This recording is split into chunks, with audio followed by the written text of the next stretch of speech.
Sumasa inyo naman po ang Dear Kuya, The Drama. Mga liham kasaysayan na padala ng ating mga taga-subaybay. Binibigyan buhay sa pamamagitan po ng pagsasadula sa pagsasatinig ng ating pong mga mag-aaral mula sa La Verdad Christian College. Ating mga scholars dyan. At pag-uusapan natin ang iba't ibang mga suliranin at bibigyan payo sa pamamagitan po ng mga katwiran sa kasulatang kinasihan ng Diyos. Kasama pa rin ang ating resource person si Brother Eli Soriano. Kung kayo po ay mayroong mga natatanging liham kasaysayan na ibig ninyong iparating sa amin, mangyari lamang po na isulat sa Dear Kuya The Drama, 907 Philam EDSA, Quezon City. O kaya ay sa ating email address dearkuya@untvradio.com. At kung mapili ang inyong storya na story for the month, meron pong kaunti tayong pakonsuelo para sa inyo. Ang halagang 10,000 piso para po doon sa mapipiling story for the month. Ay, may mga imported talaga kayo ngayon, ha? Talagang ito, imported talaga to, ha? Just maka-assist. Talagang, oo. Welcome. Salamat, ha? Yes, thanks, Kuya. It's nice to be here. Always like the radio. Ayan, kita mo, ha? Mamaya ako na sasabihin kung sino yan. Hulaan nyo na kung sino yan. Pero mamaya papakilala ko po sa inyo. Ang imported nila talagang, ito, hindi lang basta imported. Talagang arsteers na to. Ito'y talagang, galing ito sa ang genealogy nito. Ang breed nito, kumbaga, talagang showbiz na showbiz. Mamaya, makasama ho natin ito sa ating Dear Kuya The Drama. Kasama ang ating mga mag-aaral sa La Verdad Christian College with Teacher Jack. Teacher Jack. Yes, good morning po, Kuya. At mamaya papakilala ko na sa inyo itong ating guest ngayon na magsasatinig ng ilan pong mga bagay at kasama sa mga characters ng ating dulang tampok sa araw na ito sa ating Dear Kuya, The Drama.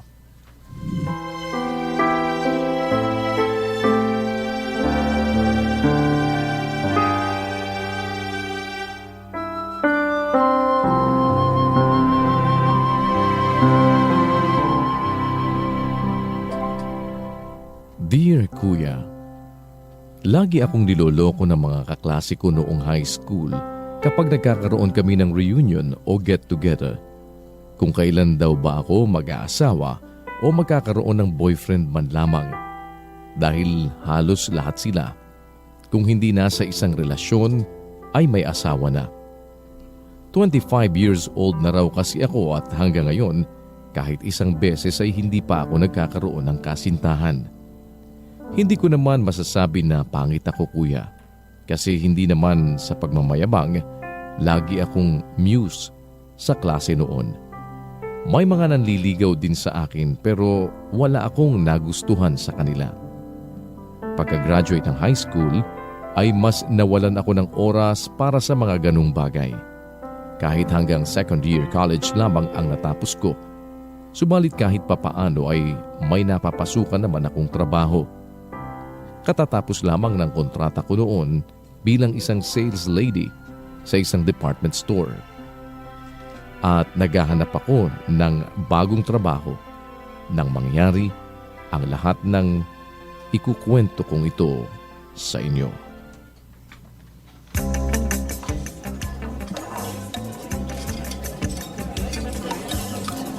Welcome to John Friends, ma'am. Ay, excuse me.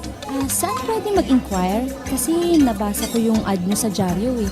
Applicant po? Ay, samahan ko na po kayo sa office. Ay, Sakto, nandyan yung branch manager namin. Okay. Thank you ha. Uy, huwag kang kakabahan ha. Mabait naman ni Sir Kevin eh. Salamat ha. Kinakabahan talaga ako eh. Sana naman, wag niya akong i-Englishin. Ako rin eh, yung kinabahan dati. Saka huwag kang mag-alala kung sa kitchen ka naman ma-assign. No need na mag-English doon. Talaga? Oh, andito pala tayo. Sige. Teka ha. Sir Kevin? Sir, may applicant po. Sabihin mo, tapos na yung oras para mag-apply. 2 hours na siyang late. Ay, narinig mo yun? Tapos na raw eh. Pasensya ka na ha. Sir? Baka naman po pwedeng humabol? Sir, please. Kailangan ko lang talaga ng trabaho, tsaka masipag naman ako, tsaka isa pa po, Emmy? Emmy? Ikaw nga!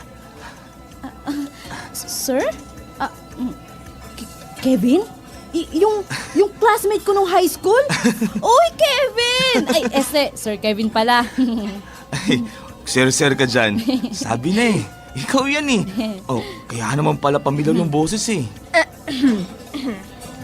Ay, sige na Lolit. Bumalik ka sa trabaho mo, iiwan mo na kami dito. Lolit. Po, sir. Dala mo naman kami ng merienda ha. Yung favorite ko, make it for two. Okay po, sir. Thank you. Uy, ikaw ha? Branch manager ka na pala? Wala man lang kaming balita sa'yo. Di ka kasi nagpapakita kapag may reunion eh. Talaga? Alam mo eh. Pero tara, pasok mo tayo sa office. Sige. Para makapagkwentuhan tayo ng maayos.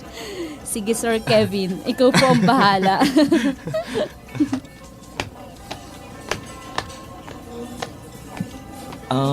Emmy, have a seat. Saan na ba nga tayo naputol? Ay, nako. Dun sa pagiging invisible mo kapag may reunion. After high school, wala na kaming balita sa'yo eh. Naging busy kasi ako sa school noon. Ikaw, kamusta ka na? Eto, naghahanap ng trabaho. Uy, Kevin. Sir Kevin pala. Baka naman pwede pa akong... Oo naman. Ano, start na tayo? Talaga? Interviewin na kita. Hala! Pwede bang humingi muna ako ng tubig? Naku, nanunuyo na tuloy yung lalamunan ko. Emmy, relax. Ako lang to. Okay. Si Kevin, yung kaklase mo dati, yung kaibigan mo. Sige. Ganito na lang ha. Since magkakilala naman tayo, babaguhin ko yung set of questions sa interview. Okay ba yon? Talaga? Mas madali ba yan, ha? Oo naman. Akin na resume mo. Sige. Uy, Kevin ha? Nanghihirapan ha? Siyempre, ikaw pa. Miss Emilia Dumaraos. Ano ang gagawin mo kapag nakita mo yung kaibigan mong matagal mo nang hindi nakikita? Ha? Teka, kasama ba talaga yan? Grabe naman. Oo naman. Psychological test kaya to. Sigurado ka ha? Hindi mo ko gino-joke ha? Oo. Ano?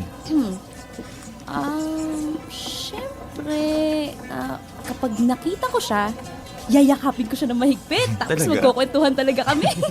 Siyempre, na-miss ko talaga yun eh. Ano pa? At Yun saka- lang?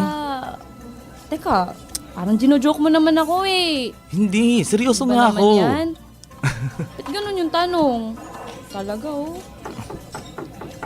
Sir, Yes? ito na po yung banana bread and milk tea nyo. Ay, thank you ah.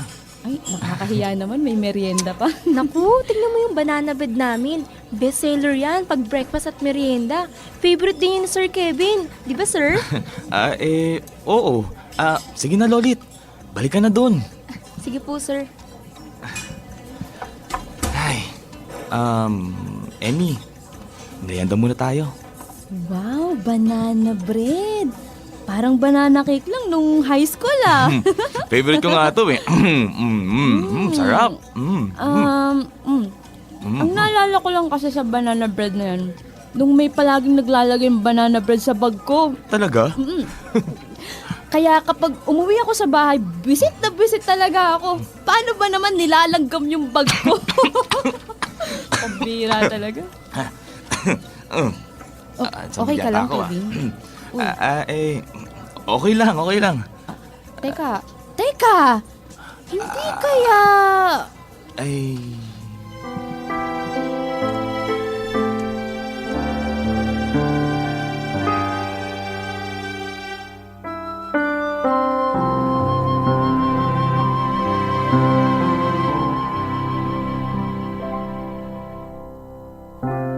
Mabait talaga ang Diyos, Kuya, sa panahon na kailangan ko ng trabaho. Timing na timing talaga ang pagkikita namin ulit ni Kevin. Masayang masaya ako ng araw na yon. Kaya naman nagpasya ako na bago umuwi ng bahay ay dumaan muna sa talipapa na malapit sa amin para mamalengke. Ipagluluto ko sila nanay dahil may bago na akong trabaho. Sir, isda po. Bangus. Tilapia po, ilang kilo po? Ale, magkano po tong isang tali ng dahon ng sili? Ale.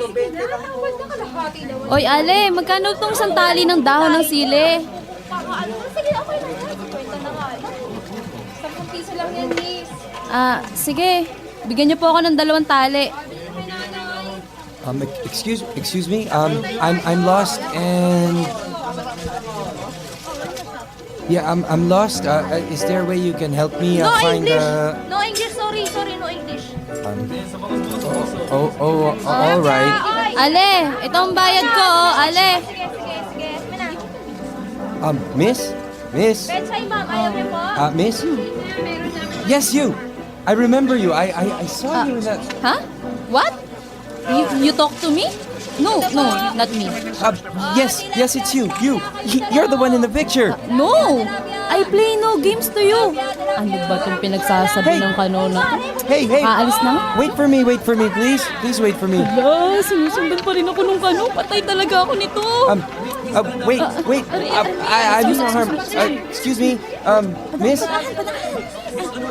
Nanay ko po. Ayaw pa rin huminto. Hey, please stop. Why sunod? Why you follow to me, ha? You see, I'm trying to explain myself to you, but you ran away. What I'm trying to say is, I'm not prosty, okay? Ano ba naman to? Hirap naman mag-English. Visit kasi tong manyak na foreigner na to eh. I say to you already, okay? No, I'm not cheap. Go back to your country. Go home. We Filipinas not for sale because we know cheap. We know cheap, okay? This market is where you buy food, not girls, okay? okay, but the thing is, I said already, let me alone, okay? Shoo. If you don't go, I shout. I really shout. 1, 2, 2 and 1/2. Rape! what? No, that's not what I meant. Don't follow me, okay? Stop it! Wait.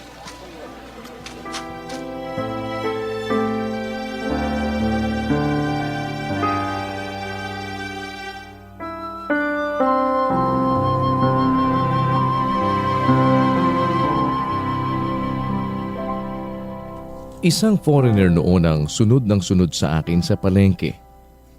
Ang totoo po nun ay sobrang natakot ako dahil sa pakiramdam ko noon ay isa siya sa mga banyagang mapagsamantala. Akala ko ay katapusan ko na. Mabuti na lamang at mabilis akong tumakbo. Kaya nailigaw ko siya. Pero pagka-uwi ko ng bahay ay hindi ko inaasahan ang madadatnan ko.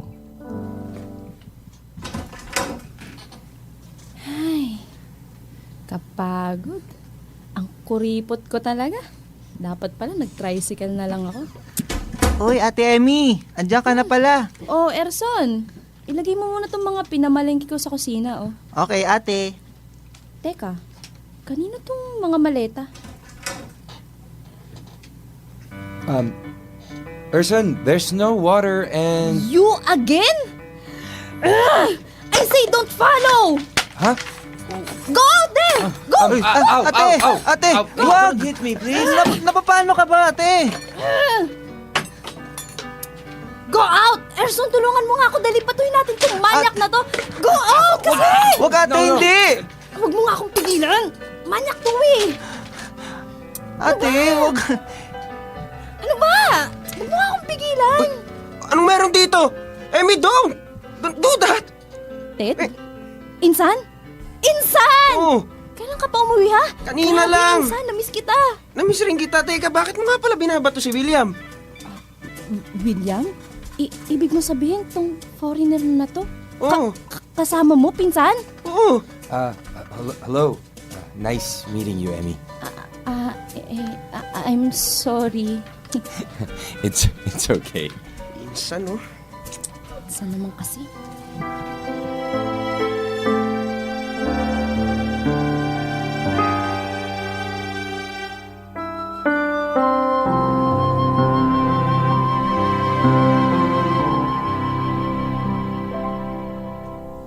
Ang foreigner pala na yun ay kasama ng pinsan kong si Ted na umuwi dito sa Pilipinas mula sa New Jersey. Madalas akong ikinukwento ng aking pinsan sa kanya. Kaya naman, nang makita niya ako sa palengke, ay agad niya akong nilapitan para tanungin ang direksyon pabalik sa aming bahay. Naligaw kasi siya habang nag-iikot sa aming lugar. William ang pangalan niya, kuya. Nalaman kong isa pala siyang writer sa isang travel magazine sa US. Nandito siya sa Pilipinas para magsulat ng article tungkol sa Maynila. Matalik silang magkaibigan ng pinsan ko, kung kaya't sumabay na ito sa pagpunta sa ating bansa. Umuwi si Ted sa Pilipinas para ayusin ang ilang mahalagang papeles. Kaya naman, pinakiusapan niya ako na kung pwede raw sana ay ako ang maging guide ni William sa 2 linggong pamamalagi nila dito.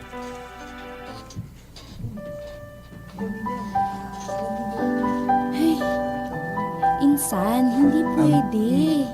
May trabaho na ako. Start na nga ako bukas eh.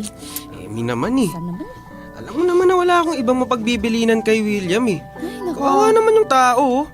Muntik na ngang maligaw sa talipapa kanina eh. Naalala ko. Tapos napagkamalan mo pang manyakis. Bihira. Dali na kasi ha. Ikaw na maging guide ni William. Insan, hindi pwede. Tsaka isa pa.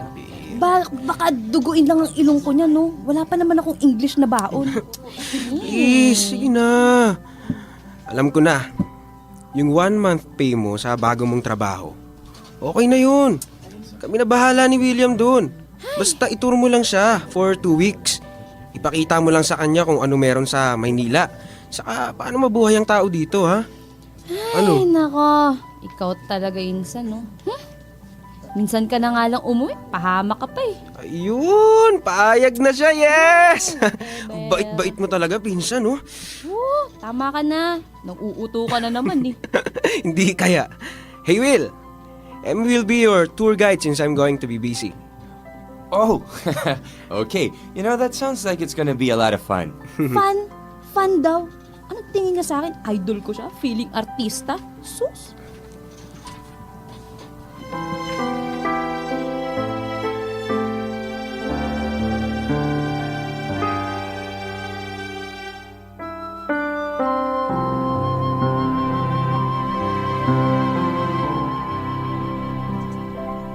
Magsisimula pa lamang sana ako sa resto ay humingi na agad ako ng leave kay Kevin. Pinaliwanag ko sa kanya na may emergency sa bahay, kung kaya't hindi ako makakapasok. Sabi ko ay okay lang sa akin kung magbago na ang isip niya sa pag-hire sa akin. Pero hindi pa rin niya ako tinanggal. Pumasok daw ako pagkatapos ng 2 linggo. Hey, Emmy, where's your bathtub or shower? I haven't seen one in the bathroom. No, William. Here, we use only timba and tabo. Timba and Tabo? Yes. Let me help you, okay? No. I can do it on my own. Of course. You bat yourself. I just show you how and I explain. What you think, ha? Okay. You're really funny.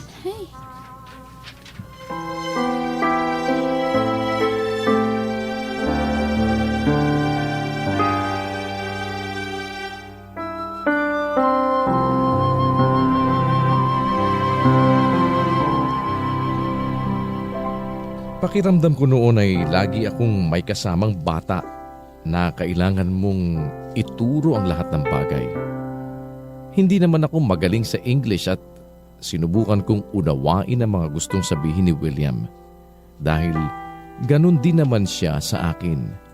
Kahit alam kong mali-mali ang English ko, ay pinipilit niya pa rin akong intindihin.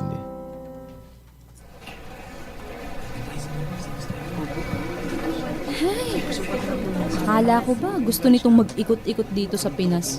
Tapos, mall pa lang unang pupuntahan? Weirdo talaga, oh. Excuse me, are you saying something? Wala. I mean, none. None of the above. Oh, okay. Let's go inside. Okay. Wow, there's a lot of people. It's really, really full. Emmy, Oh, I can't find you. I'm here at the back, okay? okay. Can you, Emmy, can you kindly hit the floor? What? Hit the floor. Ginawa pa akong tanga, oh. Emmy, please. Naku, ito na, nakakahiya na itong pinapagawa sa akin, ha? Nakakahiya na talaga, ha? Hindi ko na carry to, ha? Hit the floor, ha? Emmy, what are you doing? You tell me to hit the floor, eh. Hindi What so, nakakahiya. What I mean is push the button of the floor that we're going to, because I'm here really, really far. I'm sorry and I can't reach it. May hit the floor ka pang nalalaman. Push-push lang palang gusto nito. Ano ba yan?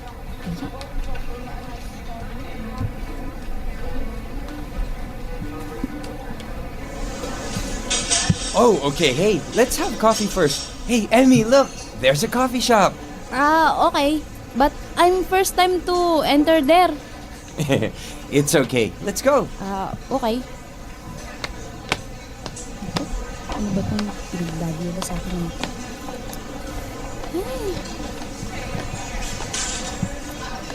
Good morning. Hi, good morning. I want one grande upside down non-fat caramel macchiato, Okay. extra caramel light ice, and Emmy, how about you? Ha? Masiato. Hirap naman itong bigkasin. Yun na lang madali-dali ng bigkasin, sir. Yung mocha, frappe, at chocolate mousy. Yan. Okay. Sir, yun oh, yung nasa kanan tapos yung cake yung nasa yun, sir, oh, yun. Okay.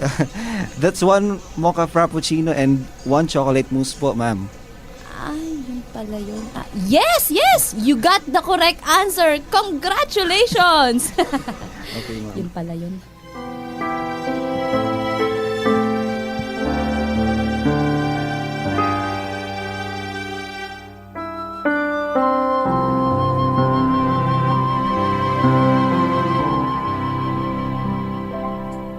Noong una ay sobrang nahirapan akong makipag-usap at makisama kay William dahil sa aming pagkakaiba sa lengguwahe at kinagis ng kultura. Pero pagkalipas ng ilang araw ay mas nakilala ko siya. Hindi naman pala siya mahirap pakisamahan. Mabait, kalog, at simpatiko si William, kuya. Madalas nga kaming pinagtitinginan sa tuwing magkasama kami. Mukha kasi siyang Amerikanong artista at ako naman ay mukhang alalay niya. Sa kabila nun ay mas lumalim ang aming pagkakaibigan sa pagdaan ng mga araw.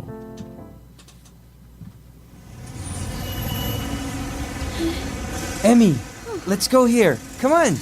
No, let's rest here muna. Before that, I'm so tired. Okay, let's sit right here. It's nice here. What do you call this place? Manila Bay. Sometimes they call it Baywalk because they walk in the bay. See? Just logic. You are really very funny. Why? Never fail to amaze me. I'm serious. You hungry na? You want food? Sure, I'm a little hungry. What are we going to eat? Are we going to have kare-kare, adobo, lechon? Hey, I read those from the internet. No, none of the above. Now, you, me, will eat isaw, kwek-kwek, kikiam, fishball. Gets? What? What? Isaw. What's that? Yes. Sounds interesting. Yes, isaw. I'll tell you after eating, okay? Okay. Let's sure. go. I won't argue with you. Masaya to. Ilan po sa inyo? Isaw po, Adidas, helmet. Ito. Oh, you eat this. Mm. Delicious, right? Ilan po? Wait lang po Yung isaw daw. Tastes different. Yeah. Sige, ilan iba? It has a peculiar taste, but you know that was awesome. That is so exciting. Yeah. Now I can say I love what's it called again? Isaw. Yeah, isaw. Yum. Yeah. Chicken's intestine is the best. Chicken what? Nothing. Oh, look at that. Sunset. It's nice. Sunset. It's very beautiful. Hey, the sunset is over there. Why are you looking at me? Oh, I'm sorry. I really don't know where to look. You're both so beautiful. What? You know what, Emmy? My boss asked me, that's why I'm here, is to write something. My boss asked me to look for the most precious thing in Manila and to know the reasons why tourists keep on coming back here. And you know what? I think I now know the answer. William, clear it to me, please, because I cannot see. Labo. What I mean is, Emmy, the people here, the people in Manila, they make this place special. Special, especially you. Wait, William. You speak fast kasi. Just speak slow, okay? So I understand. Okay. Can you understand me if I speak this slow? Is it Yes, okay? yes, okay. Oh, okay, and I, you. think, Think, I I like you.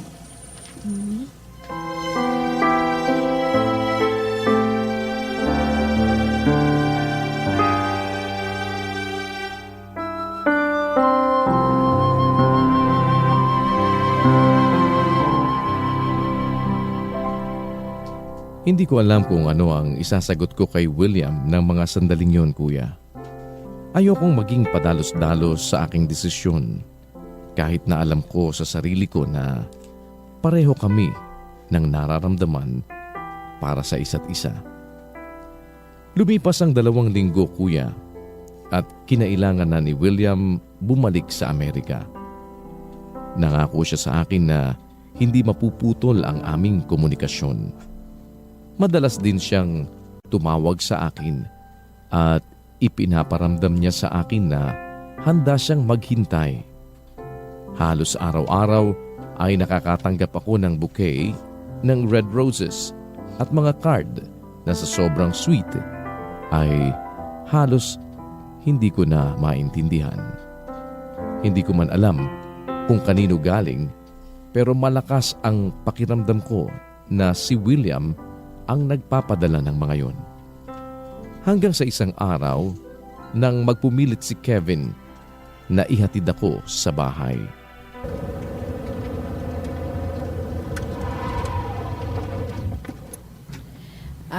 Alam mo, Kevin, kung hindi lang kita boss, hindi talaga ako papayag na ihatid mo ko dito sa bahay. Ayoko kasing mapag-usapan tayo sa resto na kaya ako nakapasok doon dahil malakas ako sa'yo. Ano ka ba, Emmy? Huwag kang mag-alala, ha? Magkaibigan naman tayo, di ba? Saka yung trabaho yun. Pero sa personal kong buhay, wala silang pakialam. Bakit ganyan kang makatitig? Emmy? Bakit, Kevin? Ano? Emmy? Hindi mo ba papapasukan sa bahay ninyo? Oo nga pala. Sorry Sige na, pasok na muna tayo para makapagmerienda ka naman. Sige, gutom na rin ako eh. Hey,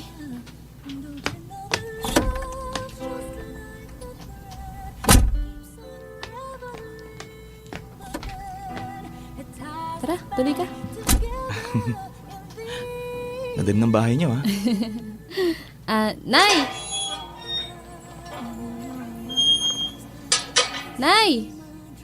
Nay, may bisita po ako. Si Kevin po. Anak ko. Ay, sige, tuloy kayo. Upo ka muna, Kevin, oh. Magandang gabi po. Ikaw pala si Kevin, oh.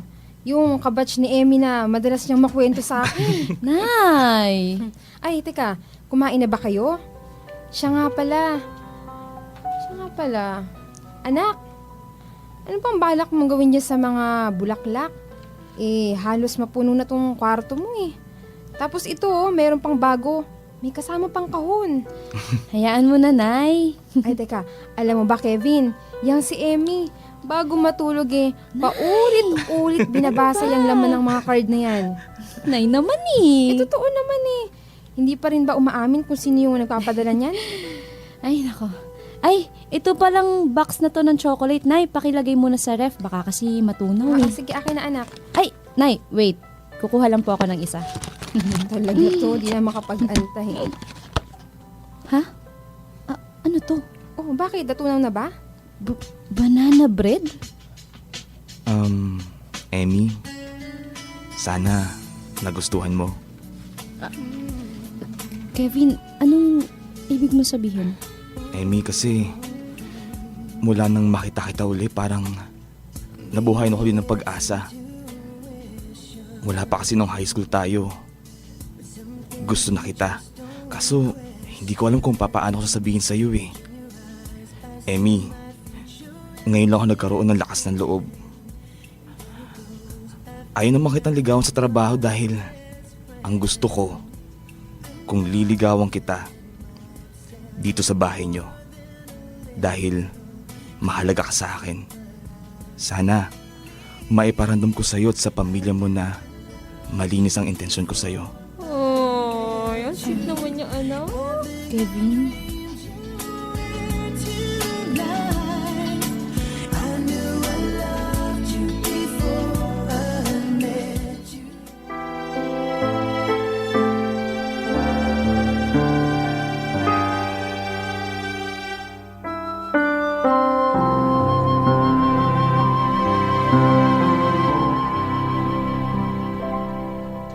Mabait si Kevin, kuya. Responsable at palabiro. Alam kong madali rin naman siyang mahalin dahil sa mga katangian niya. Pero aminado ako na mas lamang pa rin si William sa puso ko na ngayon ay matyaga na ring nanliligaw sa akin. Kuya, ayoko sanang magkamali sa magiging desisyon ko ng pagpili sa kanilang dalawa. Medyo naguguluhan na po ako dahil wala naman akong karanasan sa bagay na ito. Gusto ko lamang po sanang malaman, kuya, kung may sinasabi ba ang Biblia tungkol sa pagpapakasal sa hindi kalahi. May nakikita po kasi akong mga Pinay na foreigner ang nakatuluyan at nagiging maayos naman ang kanilang relasyon. Pero meron namang hindi. Gusto ko po sanang humingi ng gabay sa Panginoon upang maging kasang-ayon pa rin sa kanyang utos ang aking gagawin. Maraming salamat po. Lubos na umaasa, Emmy.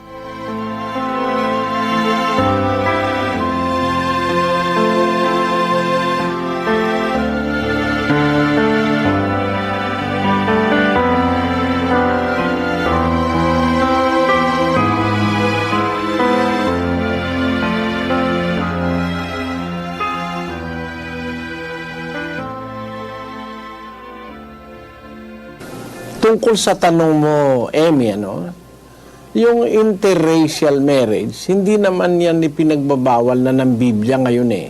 Nung una sa Israel, nung alisin sila ng Diyos sa Ehipto, galing sila sa isang bansa na maraming kinikilalang Diyos, yung tinatawag na mga pagano, na mga Ehipsyo. At dadalhin sila doon sa lupa ng Kanaan. Ang dadatnan nila ron yung mga Hiteo, Girgeseo, Amoreo, Cananeo, Fereseo, mga Hebeo at Hebuseo.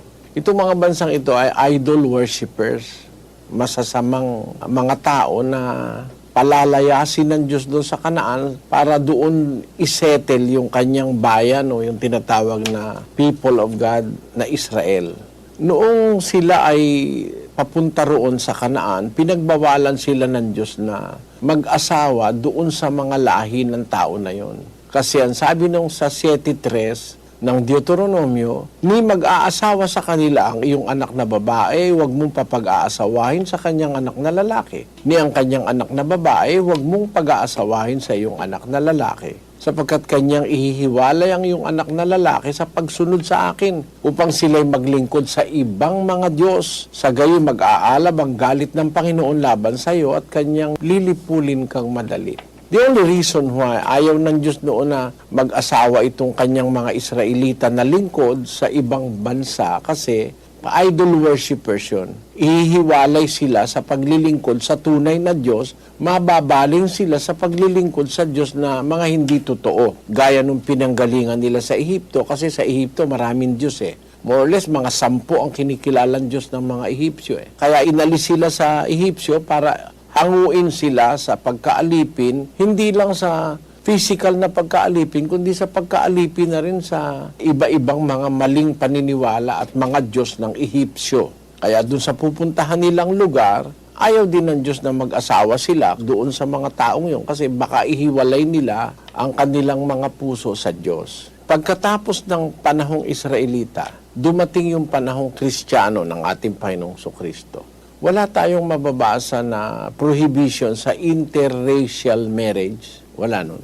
May mga iglesia sa ating panahon na nagbabawal sa kanilang mga miyembro mag-asawa sa ibang relihiyon.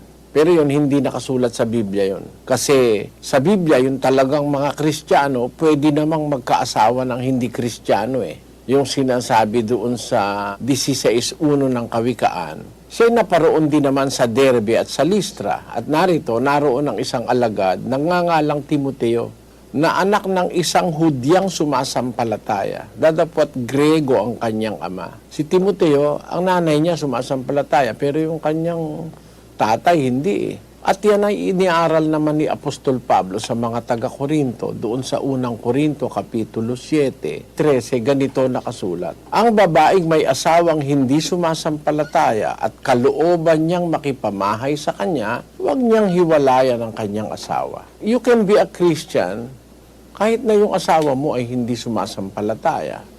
Meron mga iglesia rito sa Pilipinas na pagka mag-aasawa ka at hindi mo ka panampalataya, titiwalag ka. Ngayon, para huwag kang matiwalag, pipilitin mo yung mapapangasawa mo umanib sa relihiyon nila. Kaya pamparami ng miyembro yun eh. Malabas yung pag-aasawa, kapital ng pastor para dumami miyembro niya. Bawal mag-asawa sa hindi kapatid. Pag nag-asawa ka, tiwalag ka. Ngayon, para huwag kang matiwalag, remedyohan mo. Anlin yun? Pilitin mo yung asawa mo, kaya sumasampalataya, kaya hindi, papuntahin mo. At para kayo makasal. Ganun ang kanilang virtud eh. Yun labag sa kalooban ng Diyos yun. Kasi sa Biblia naman, kung halimbawa, ikaw ay naging kaanib sa totoong samahang sa Diyos, yung asawa mo hindi mo naman dapat pilitin eh.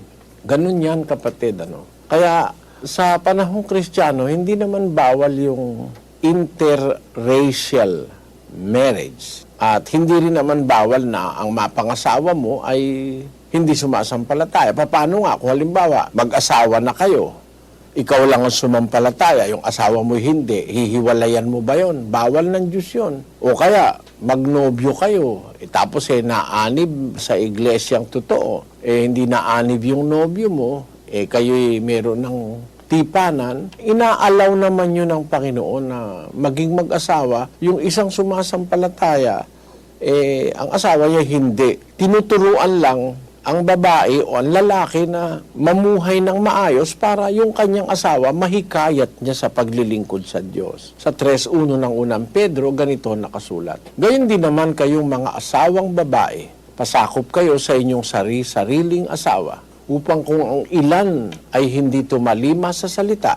ay mga hikayat ng walang salita sa pamamagitan ng ugali ng kani-kanyang asawang babae. Kung hindi man kaanib yung asawa mo, hindi man karehong Kristiyano, sa magitan ng ugaling magandang maipakikita mo, maaaring mahikayat mo yon. Yun din ang sinasabi sa unang Korinto, Kapitulo 7, ang sabi doon sa 14, sapagkat ang lalaking hindi sumasampalataya ay nagiging banal sa pamamagitan ng kanyang asawa, at ang babaeng hindi sumasampalataya nagiging banal sa pamamagitan ng kanyang asawa. Ibig sabihin, yung sumasampalataya magiging kasangkapan ng Diyos yun para yung hindi sumasampalataya mahikayat sa pagsampalataya sa Diyos. Kaya hindi bawal yung ang mapangasawa mo o ang napangasawa mo hindi kapananampalataya o hindi kapatid. Hindi kagayang turo ng ibang iglesia dyan na pag hindi kapatid, di pwede mapangasawa. At para mapangasawa mo, pipilitin na magpadoktrina at bautismohan para lang mapangasawa. Yun ay pamumuwersa na lang yun sa tao.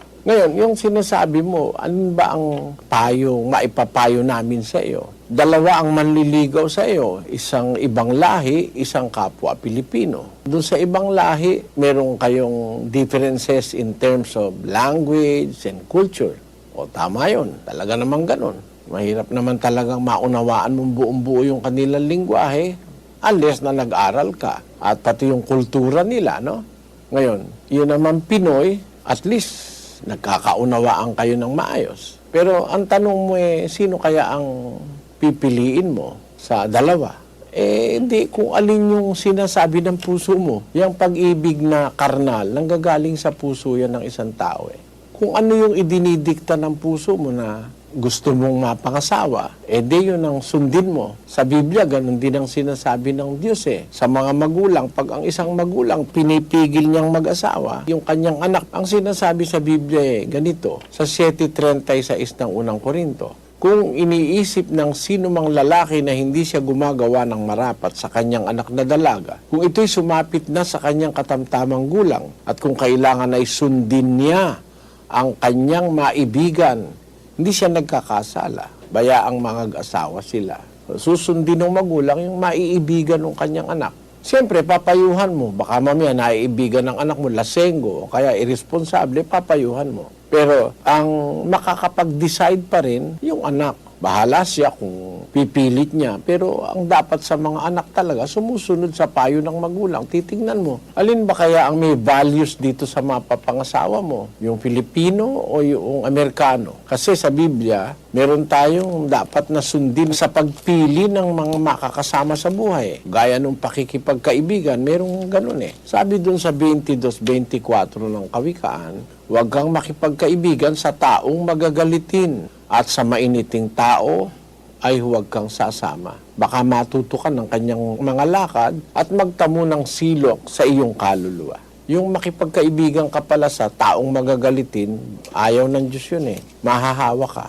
Yung taong mainit ang ulo, laging galit, madaling magalit. Lalo na pag mapapangasawa mo. Kaya tumingin ka, baka yung Amerikano mas cool. O baka mas hot yung Amerikano. Doon ka sa hindi masyadong maiinitan ng ulo. Lalo na pagka siloso, Tignan mo, parang binibigyan lang kita ng tip. Pagka kasi siloso, masamang mapangasawa mo, siloso. Kasi sa Biblia, sa definisyon niya, yung selos na salaman, galit yan Sabi dun sa 6:34 ng Kawikaan, sapagkat ang paninibugho ay pag-iinit ng tao at hindi siya magpapatawad sa kaarawan ng paghihiganti. Yung siloso, pumapatayan.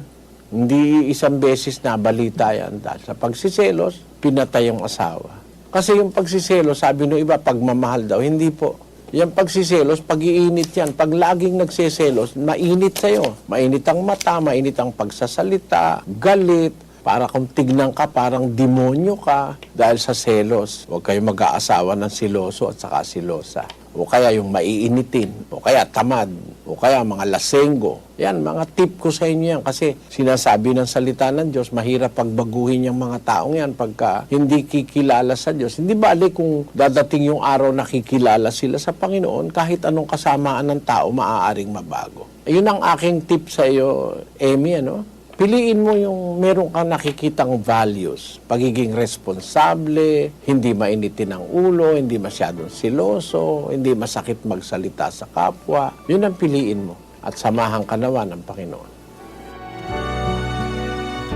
Ayan Emmy, Talagang matututo na si Emmy ng gusto mag-spoken in English. Kasama pa rin po natin ang ating mga salamat po, Brother Eli Soriano, sa inyong mga advice at yung mga bagay na dapat na maging pananaw natin with regard to itong situation ni Emmy. At papasalamat tayo. Pakilala mo na, Teacher Jack, ang iyong imported.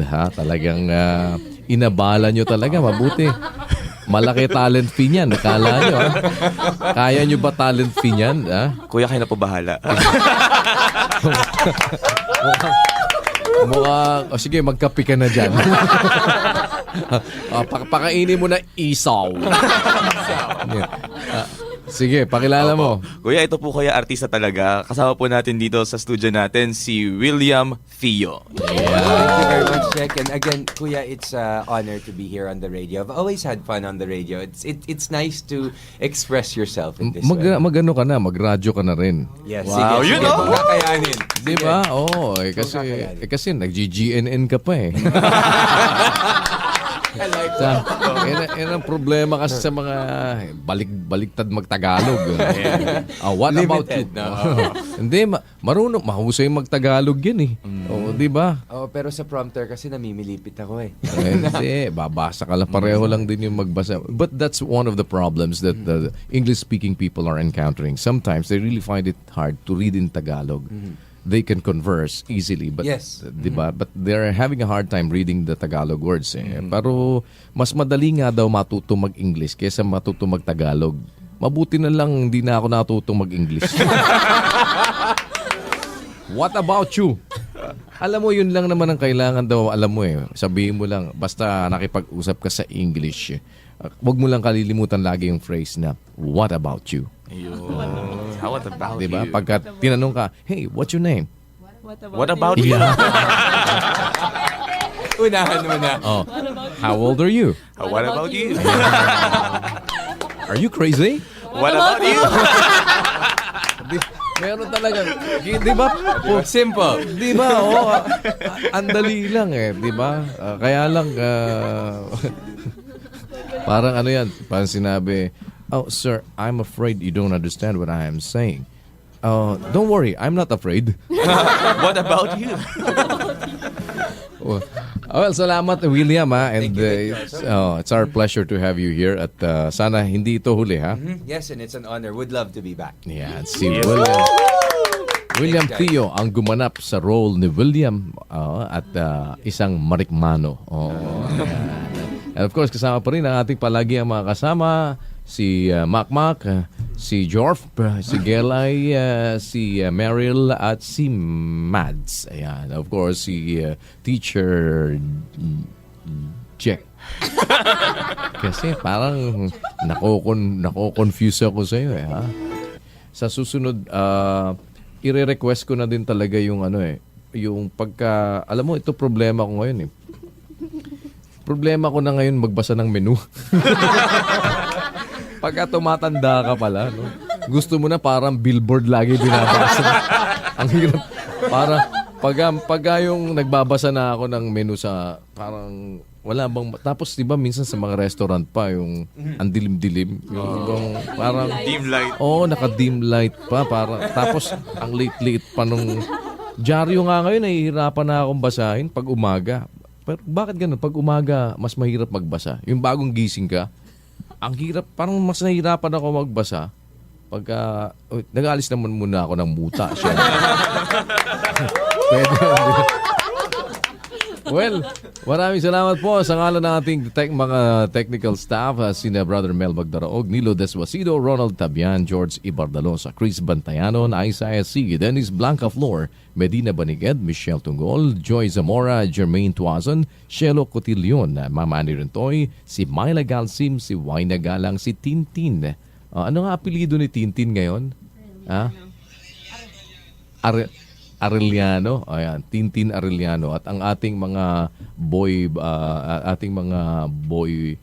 tawag na si Boy Laruan, si Boy Pasa, si Nelson Pandi, ayan, at si Ajes Carion na nanggugulo ngayon dito. Stage mother siya ngayon.